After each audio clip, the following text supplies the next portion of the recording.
Ce magazine vous est proposé en partenariat avec la région Alsace.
Si je n'avais qu'un regard à poser sur le monde, ce serait Istanbul. Depuis cette déclaration d'Alphonse Lamartine, une attraction durable et forte existe entre la France, la Turquie et plus encore Istanbul. Si des milliers de Français s'y sont déjà installés, cette ville cosmopolite continue d'attirer chaque année de nouveaux arrivants. Quelles sont leurs motivations? Que viennent-ils y chercher? Comment vivent-ils cette expérience? Partons à la rencontre de celles et ceux qui ont tenté l'aventure. Lors de son premier voyage à Istanbul, Patricia Ruelleux, jeune femme hyper énergique, tombe raide dingue de cette ville. Depuis, elle tente de partager cette passion avec le monde entier. Elle y a développé un service touristique.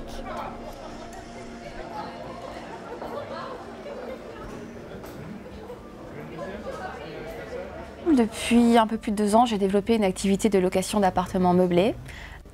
J'ai choisi ce métier pour essayer de créer des ponts entre la France et la Turquie, pour essayer de faire partager aux gens que j'accueille cette inspiration que j'ai eue en découvrant Istanbul, cet espoir, cette énergie positive. Et si à la fin de leur séjour, les locataires ont un petit peu capté de cette inspiration, eh j'en serais ravie et c'est bon pour le monde entier parce qu'ils vont revenir, ils vont en parler autour d'eux, ils vont parler de la Turquie, ils vont parler de ce qu'ils ont ressenti et je trouve que tout ça, ça contribue à une bonne énergie autour de soi et voilà, c'est ce que j'essaie de faire. Voilà, donc ici tu as la rue en fait qui mène à la tour de Galata et ici tu as la tour de Galata à 10 mètres en fait. Taxi. Merhaba. Biz Galata'ya gidiyoruz. Gelin. Evet. Bugün Cuma. Evet. Haftanın son iş günü. Doğru. İş finish. İş finish. Herkes heyecanlıyor. Yani. Bir de okullar bugün tatil oldu. Okul. Okulu biliyorsun. Lorsque j'étais présidente d'une association qui s'appelle les Jeunes Européens, et à l'époque j'organisais différents débats sur l'entrée de la Turquie dans l'Union Européenne. Et à l'époque, je soutenais la Turquie sans connaître le pays. Je trouvais que c'était une idée rebelle et moderne. Et un jour tout de même, j'ai décidé de venir par moi-même pour réaliser mais qu'est-ce que c'est que ce pays. J'ai commencé par Istanbul. Et là, effectivement, j'ai eu ce fameux choc qui arrive encore à plein de personnes que je rencontre. J'ai levé les yeux au ciel, je me suis dit, moi aussi j'ai envie de vivre ici un jour.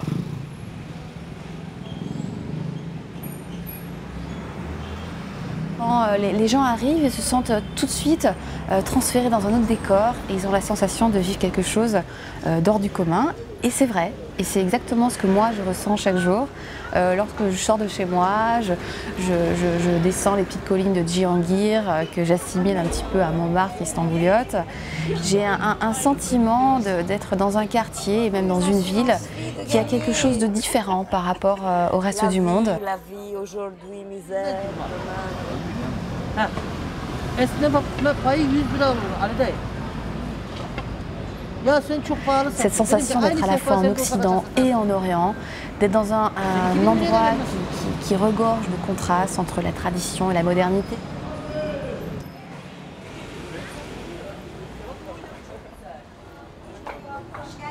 Hoş bulduk.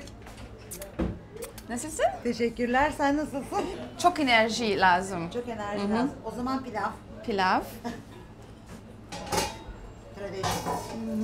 Ondan sonra chicken. Tamam. Musakka. Bir şey tat bakabilir miyim ben mesela? Evet, ıspanak ben tatmak istiyorum. Olur mu? Olur. Okay. Böyle mi? Evet. Emin misin? Okay. Bir çatal alacaksın. Hı? Bir çatal alacaksın. Tamam, ok. Bakarız. Alors ça, c'est des épinards, comme vous l'avez compris. La spécialité de Gulay, chez qui je mange tous les jours. Bon appétit.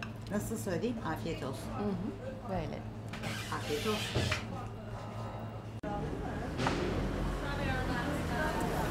Çok sağ olun Gülay. Afiyet olsun. Merci. Başka bir. Yapacağız. C'est quand même beaucoup une vie au jour le jour. C'est quelque chose qui est moins programmé. Après, ici, je travaille en freelance, ce que je ne faisais pas en France, puisque je travaillais pour la fonction publique territoriale et d'État. C'est donc une vie qui se gagne, en fait. Chaque jour est en soi une aventure. Et je crois que c'est aussi pour ça que je reste ici, c'est que cette aventure se renouvelle. Ne serait-ce qu'en parlant une langue étrangère, l'enjeu chaque jour, plus ou moins, c'est de se faire comprendre. Et à chaque fois, quand ça marche, c'est une sorte de satisfaction qui s'auto-renouvelle. Merhaba Rıza. Merhaba, hoş geldin. Hoş bulduk. Nasılsın? İyiyim, siz nasılsınız? Çok iyiyim, teşekkürler. Il faut savoir que Cihangir est très connu pour abriter des antiquaires de renommée. Et c'est chez eux, et spécialement chez Reza, que je me fournis pour meubler les appartements que je loue. J'essaie en fait de combiner du moderne avec un peu d'antique. Et donc, de temps en temps, je lui achète un abat-jour ici ou un vieux fauteuil. Et c'est ce qui, j'espère, donne un peu de charme aux appartements que je loue. Voilà. Quand je parle de contraste entre la tradition et la modernité, là, c'est vraiment l'exemple parfait, c'est de meubler un appartement et d'avoir la possibilité de se fournir avec des pièces qui datent des années 50, 60, même plus anciens si on souhaite. Et on y va, là, c'est à 2 pas de chez nous, on sort de la maison et on va dire bonjour à Reza et on regarde quels sont les arrivages, quelles sont les grands-mères qu'il a dépouillées de leurs trésors. Et voilà, ça se passe comme ça.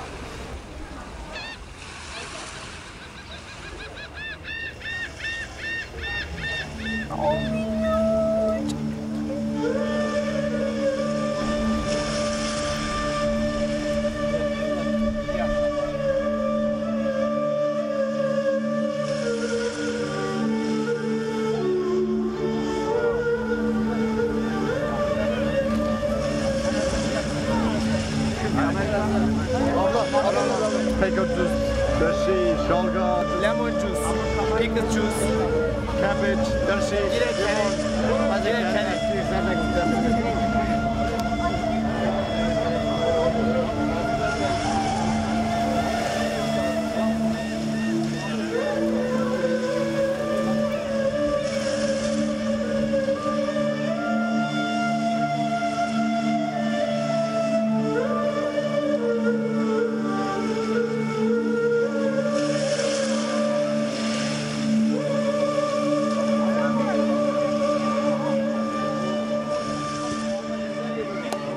c'est un labyrinthe, vous avez un peu de tout, prenez comme des repères. Lieu incontournable de la mégapole, le Grand Bazar, situé en plein cœur d'Istanbul. On peut y accéder par 18 portes différentes et pas moins de 58 rues le traversent. Avec ses 4000 boutiques, c'est l'endroit idéal pour rencontrer le directeur de la Chambre de commerce française de Turquie. Raphaël Esposito a quitté Colmar pour poser ses valises dans l'ancienne Constantinople il y a plus de 10 ans. Alors nous sommes au Grand Bazar, qui est un lieu incontournable d'Istanbul. C'est un peu aussi à la croisée des chemins et des cultures du pays, et également très significatif, un vrai régulateur, on va dire, de l'économie turque.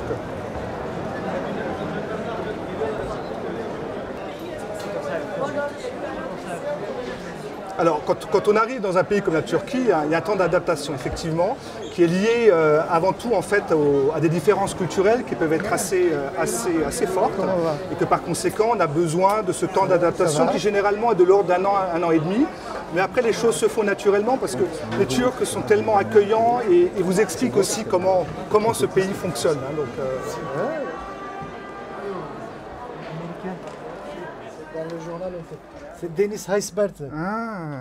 Il jouait dans le serial 24, des choses comme ça, américain. Ah oui, exactement. Mais tu sais, il vient beaucoup de gens fameux. Bah oui, parce que le Grand Bazar, ce n'est pas seulement un magasin, ça c'est un musée. Alors, on a une idée, Rezal, du nombre de magasins qu'il y a dans le Grand Bazar. Même si on a une association du Grand Bazar pour gouverner le Grand Bazar, c'est pourquoi on sait qu'il y a 3600 magasins. 3600, c'est énorme. Et il travaille ici à peu près 30 000 personnes.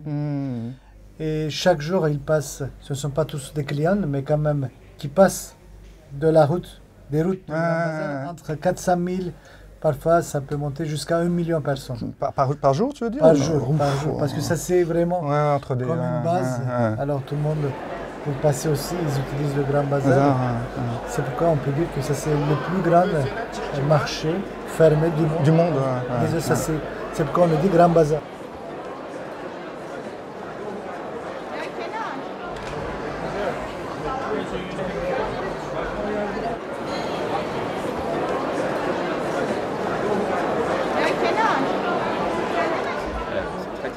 C'est nouveau ça. Ils font de belles choses. En dehors du fait qu'ils soient tous très sympathiques ici, c'est qu'ils font vraiment de très belles choses. Très belles choses. Très belles choses. Et vraiment de qualité. C'est pour ça qu'il ne faut pas rentrer trop souvent parce que sinon... Ouais, je sais bien. Ça coûte cher. On a pas mal de vestes. Oui. La langue française en fait est très parlée ici en Turquie et plus particulièrement à Istanbul, dans la mesure où il existe à peu près une dizaine de lycées d'enseignement francophone, hein, et on estime à peu près à 25 000 jeunes qui sortent tous les ans avec un niveau de français plutôt bon. Hein, je crois qu'on le voit quoi, de Saint-Benoît. Donc vous avez comme ça des lycées comme Saint-Benoît, Saint-Joseph, Notre-Dame-de-Sillon et le lycée Galatasaray, hein, qui est aussi un des grands lycées connus dans beaucoup de places, notamment en France. Et en plus, le français a aussi été la langue des élites turques il y a quelques générations. La bureaucratie, pour donner un exemple assez intéressant, j'ai récemment vu le passeport de du grand-père en fait de ma compagne qui est turc, qui était colonel dans l'armée turque, et en fait son passeport était à la fois en français et en turc. Donc ça montre bien, si vous voulez, l'importance aussi de la langue française en Turquie. Et nous avons aussi l'équivalent, alors je ne les ai pas tous comptés, hein, mais l'équivalent d'à peu près 5000 mots dans la langue turque qui sont originaires du français. Pantalon, accessoires, abat-jour, des mots qui à la rigueur qu'on ne trouve que dans une langue étrangère comme celle de la Turquie, quoi. Et c'est dû à quoi? Ça, c'est dû essentiellement au fait qu'il y a un lien très fort avec la culture française, et une des personnes qui en est certainement, je dirais, le grand responsable, je dirais, c'est Atatürk, hein, qui était lui-même donc le créateur de la Turquie, de la République de Turquie, hein, telle qu'elle a été initiée il y a maintenant presque une centaine d'années, hein, 1923. Qui était lui-même à la fois francophone, francophile, hein, et qui donc automatiquement avait des racines très fortes qu'il a pu aussi implanter dans la nouvelle République de Turquie. Et deuxième raison, c'est que c'est aussi que la langue française est la langue de la diplomatie, que par conséquent c'est resté aussi, je dirais, en Turquie. Et peut-être la troisième raison, c'est qu'il y a quand même un lien, je dirais, une affinité, une affinité très particulière avec la culture française et la langue française, ce qui fait que beaucoup de jeunes, et encore aujourd'hui, apprennent le français parce qu'ils sont atterris par le pays, parce qu'ils sont atterris par la culture et parce qu'ils sont attirés par la langue, hein, tout simplement, hein, la beauté de notre langue.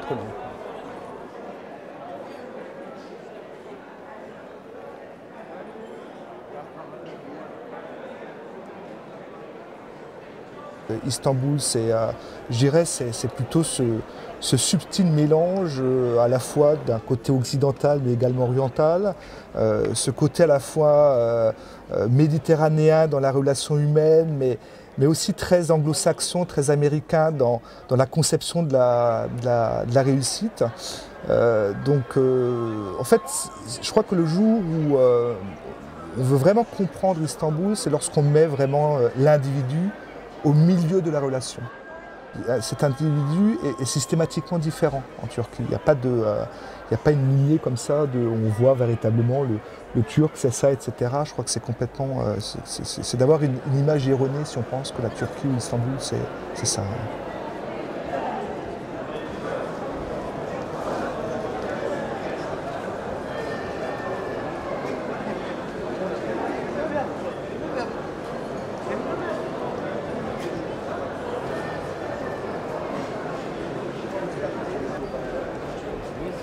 Bonjour Florence.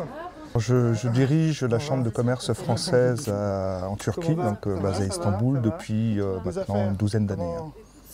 Alors mon rôle, en dehors d'animer la communauté d'affaires franco-turque adhérente de la chambre, c'est aussi d'accompagner les entreprises françaises à exporter, éventuellement à importer des produits de Turquie, et à les accompagner aussi à travers notre business center, des entreprises donc, qui décident de s'implanter physiquement dans le pays. Quand les sociétés viennent ici, elles se rendent compte du potentiel de la Turquie. Et c'est vrai que l'image est momentanée mauvaise, politiquement, mais les affaires, elles... Tu sais, les entreprises, quand elles arrivent, elles mettent leur premier pied ici, il y a deux réactions qui reviennent quasiment systématiquement. La première, c'est de dire, mais je ne m'attendais pas du tout à voir ce que je vois. Et la deuxième, pourquoi je ne suis pas venu plus tôt, hein. Et malheureusement, pour certaines, elles viennent souvent un peu trop tard. Alors heureusement, il y a quand même des opportunités dans beaucoup de secteurs encore ici sur un marché qui était quand même un gros marché, hein, avec une population consommatrice, jeune, dynamique, etc. Et que lorsque la région sera peut-être un peu plus stabilisée, on pourra de nouveau certainement utiliser Istanbul et la Turquie comme un peu plateforme de réexportation, de développement sur les pays limitrophes, quoi, hein, donc.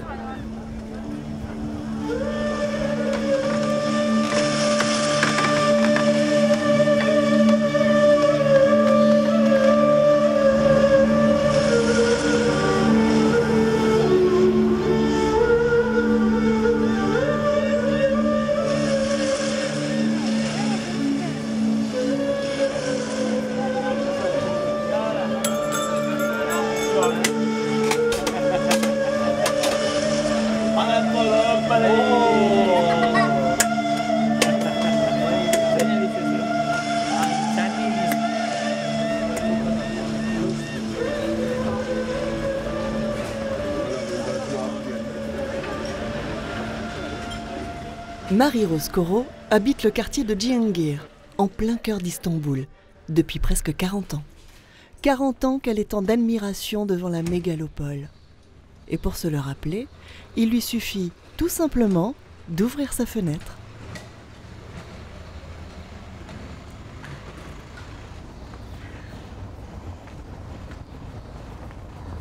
Avoir tous ces vestiges entre Sainte-Sophie qui est véritablement le symbole de la Constantinople, avoir le palais de Topkapı qui est vraiment le symbole de l'Empire ottoman, avoir la tour de Galata qui est le symbole même du commerce italien à travers la Méditerranée, et puis l'échange entre l'Est et l'Ouest de la Méditerranée, c'est quelque chose, ce sont des symboles forts. Quand on voit cette ville tentaculaire qui s'agrandit, qui est maintenant parmi les 10 plus grandes villes du monde, c'est aussi assister un peu à cette mutation historique, à ce temps, à cette histoire qui s'inscrit et qui se développe. Et là, on a, sur le cours de quelques années, voire d'une petite vie, l'occasion de participer à des changements qui sont considérables. Marie-Rose est bénévole au consulat de France. Elle est élue représentante des Français de l'étranger.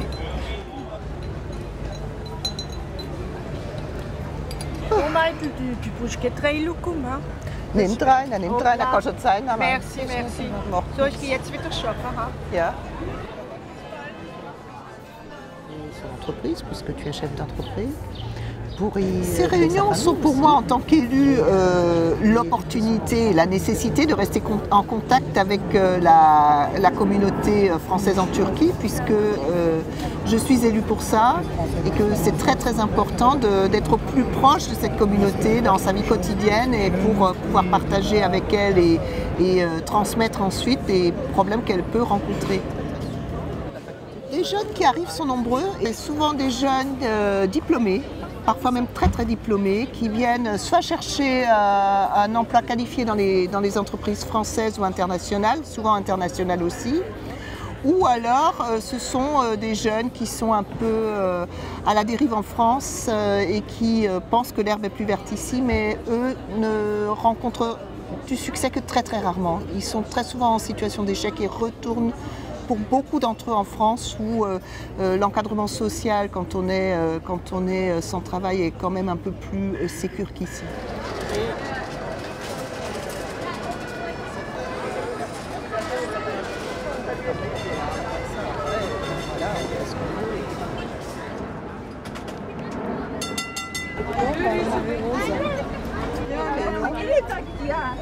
Sen benim elimi açalım, gel götür. Bak şimdi ben bakarım 3 tanesi. Beraber. Böyle. Beraber. Yok, açılmıyor.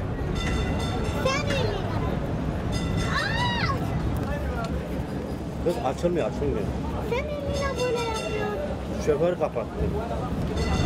Les premières années, ce qui était difficile, c'est de ne pas se laisser justement envahir sa sphère privée.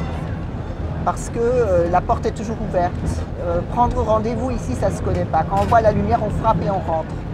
Donc parfois, c'est un peu difficile de garder son petit espace personnel privé. Mais quand les gens, une fois qu'ils ont compris et qu'ils acceptent, ça va mieux. Mais ce n'est pas toujours facile. Les gens sont très très curieux aussi, veulent tout savoir, jusqu'à parfois l'indécence.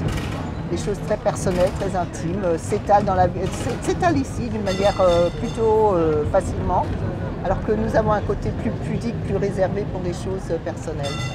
Ici, ça l'est beaucoup moins.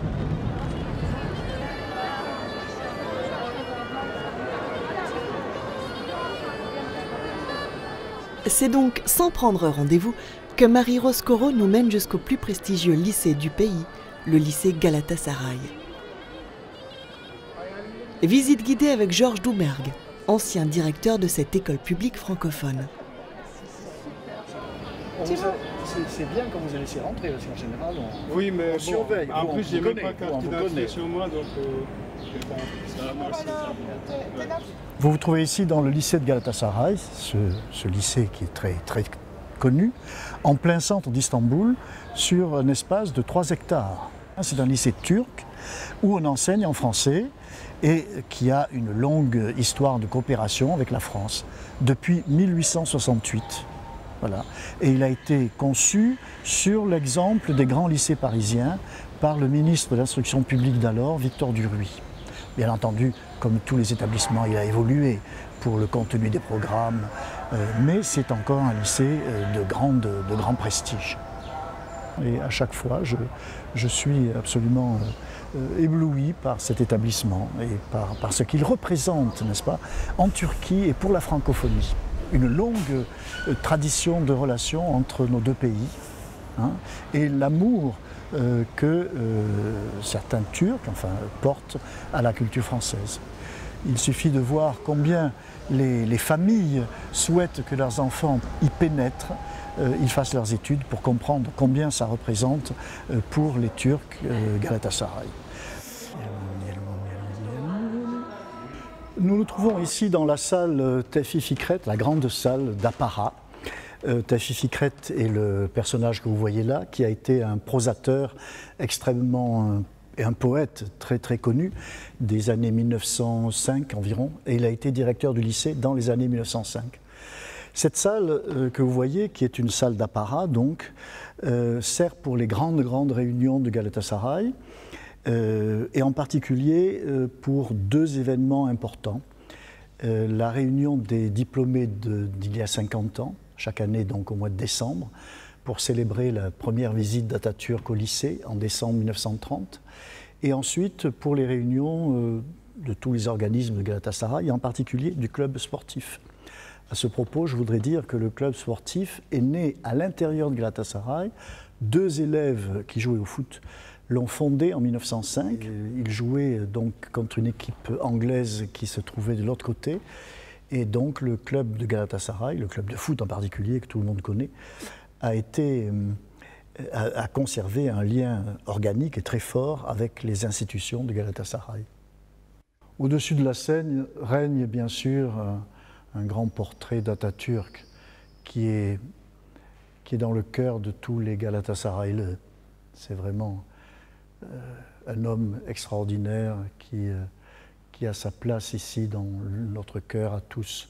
Il a visité 3 fois, il a rendu visite 3 fois au lycée et nous en sommes très fiers.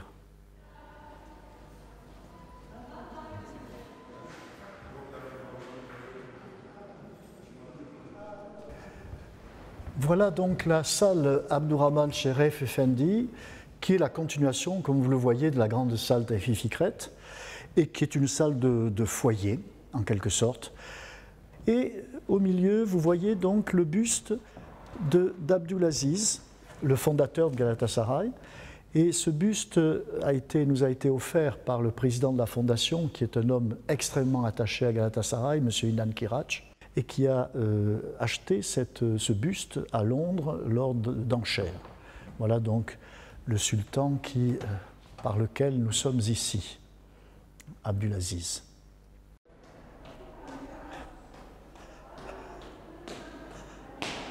Pénétrons actuellement dans la partie la plus ancienne de la bibliothèque, une très belle ancienne bibliothèque. Vous remarquerez bien sûr les boiseries. Hein. La bibliothèque date donc de la réfection du lycée dans les années 1905. Yaşar Bey siz mi bu bölüme bakıyorsunuz, değil mi? Tabii. Çok önemli çünkü burada önemli kitaplar var içinde. Oui. Voilà, donc dans ce placard sont conservés les livres les plus précieux, des livres, d'anciens livres, et également des livres signés par Atatürk. Et là-haut, ce sont tous les numéros de l'illustration de l'époque, n'est-ce pas, avec de très belles photographies, et surtout des documents. Ces livres sont sacrés au sens où Boileau dit qu'ils sont sacrés parce qu'on n'y met pas les mains. Enfin, on les regarde quand même, n'est-ce pas? Ce sont les chercheurs qui viennent ici. Naturellement, cette partie est interdite aux élèves.